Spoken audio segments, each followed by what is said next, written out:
Hello mga ka-landscape, good morning po sa inyong lahat dyan. Ayan, pakita ko lang po sa inyo mga ka-landscape yung gagawin natin ngayon. Ayan, bali mga cutters lang po yan na isisita po natin sa kanilang event. Ayan na po mga ka-landscape, bali tinutusok na po natin sa floral foam. Bali ang mga ginamit po natin dyan sa mga materials na po yan. Ang mga halaman, bali 4 na klase lang po.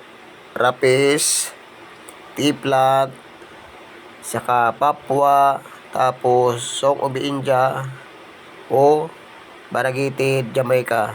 Ayan po yung gagamitin natin sa pag-sit up kasi ang sabi nung management kailangan simple lang po yung pang-design po natin dyan. Bali ang kinuha lang po natin mga ka-landscape, mga pinutol natin, yan po yung mga halaman na fresh o sariwa.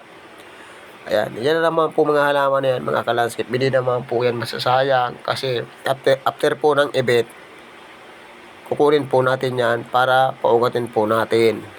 Ayan, ganyan lang po ang diskarte mga ka-landscape kung paano mag-set up ng halaman sa event na hindi na po masyadong hassle. Bali, ang kukunin lang po natin mga halaman na cuttings lang po na mamimili lang po kayo kung anong gusto niyo mga halaman. Tapos, itutusok lang po sa floral foam. Ayan. Dapat sana marami pa tayong dadagdag dyan. Kaso nga lang, sabi nila okay na daw po yan. Simple lang. Kaya, dyan lang po yung ginawa natin dyan na sit up. Ganyan lang po ang diskarte mga ka-landscape. Kung paano mag-sit up ng halaman na medyo magagaan lang. Hindi po kayo mahirapan. Kasi gawa ng mga cuttings lang po yung kinukuha natin.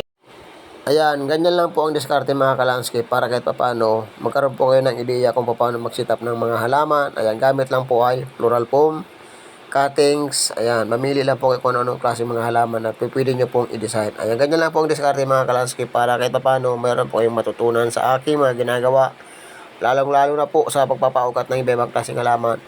Ayan, para kahit paano meron din po kayong matutunan sa mga aking ginagawa. Ayan, please like and share, subscribe na lang po para kahit paano magkaroon po kayo ng ideya kung paano magpaugat ng mga halaman, lalong-lalo na po yung kadalasan na ginagawa ko. Ayan, sa mga viewers ko, sa lahat ng sumusuporta, maraming salamat po sa inyong lahat. Ayan, bali, ayan na po yung nagawa natin mga ka-landscape. Very good na po siya. Ayan, maraming salamat po. Bye-bye. Thank you everyone.